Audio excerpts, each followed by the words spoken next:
Welcome to Explore English Churches, and today we are in a small village called Great Gidding, which is actually in Cambridgeshire. It's on the border of Cambridgeshire and Northamptonshire, and we are here to have a little look around St Michael's Church.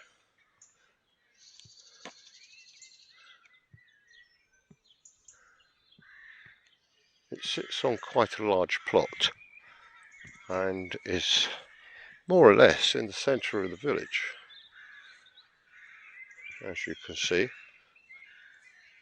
which is unusual because a lot of the villages are actually moved during the plague, and the churches sort of were all sitting out on their own. One thing I did notice as I came in was this glorious tree over here. Let's pop into the church. This church actually, the first rector dates back to 1226, so not that many years ago, he said jokingly.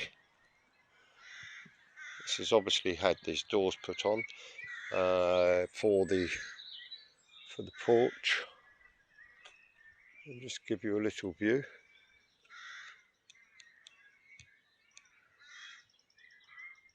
It's quite a nice tower. 1, 2, 3, probably four built in four pieces. Let's go in. There are some lovely stained glass windows in here. This looks, for the most part, all original. The doors, I don't believe, are original. And we have a font here, which, in my mind, looks fairly modern. Some beautiful flowers. Of course, they've been celebrating the coronation of Charles III down in London, and many of the churches have been involved with that and would have carried out commemorative services. The pews in the church aren't original.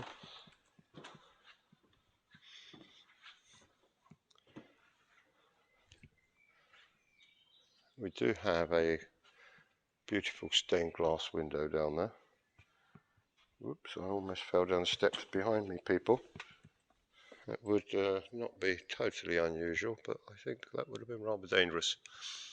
It has decorated bosses up there on the roof. Let's take a wander down. What I saw also down here was an interesting story about a husband and wife who got washed overboard at the Cape of Cape Horn. In the 1800s, I believe it was, but I'll check that out as we walk up. What I can tell you is that the altar rail is actually medieval. It is original. Not decorated in any way, shape or form.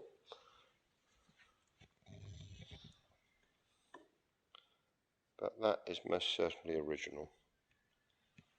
And I do like the stained glass window. St. Peter and St. Paul. That is rather beautiful.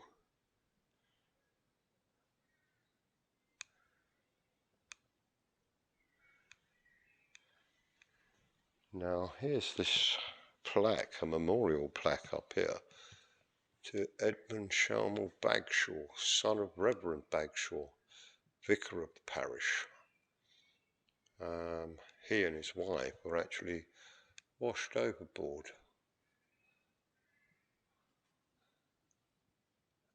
I'm trying to see. Washed overboard. SMHB, I don't know what that is, and his wife. But here it shows you where they were actually washed overboard.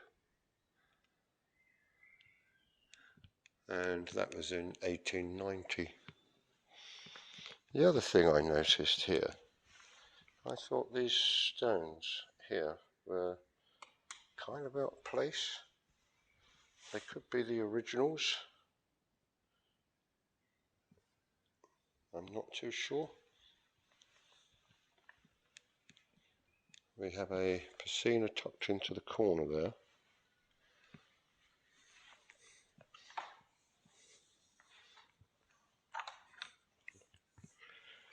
Let's have a little look.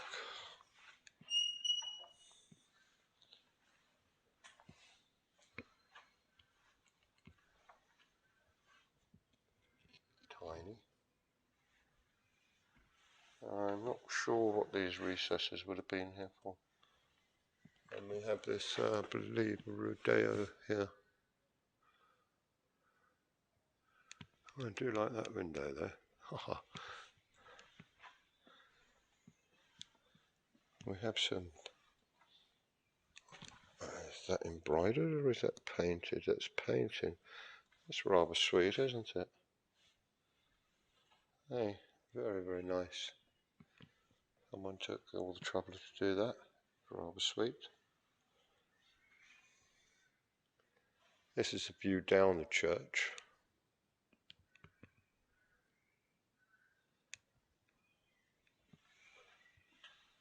And as I say, it is only a parish church and it is only a small village.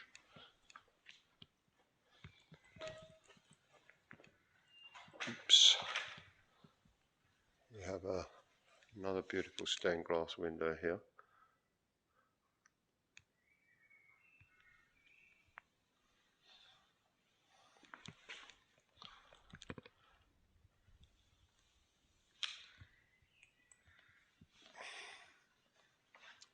What we do have is an inscription on the ceiling, or on one of the roof joists actually, by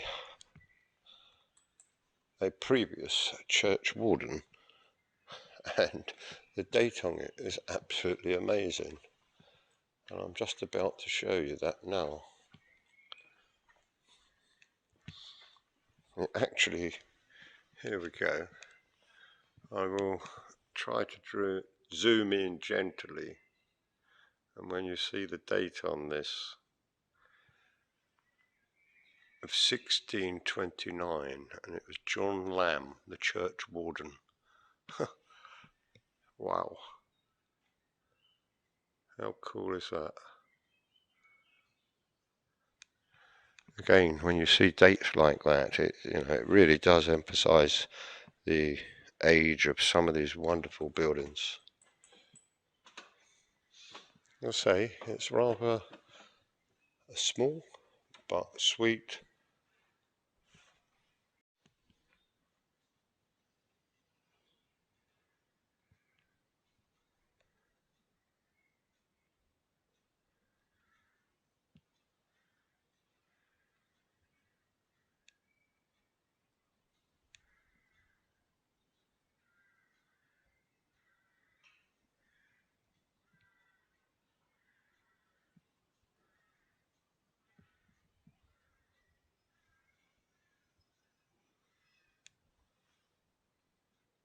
As I say, it's rather a small but rather charming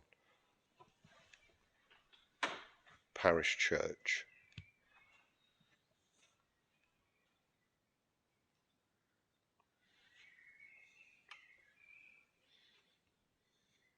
Just a short video today. I haven't been able to find out too much information about the church. I do hope you like this short video. Oh, I think I may have just spotted the green man. Is that him?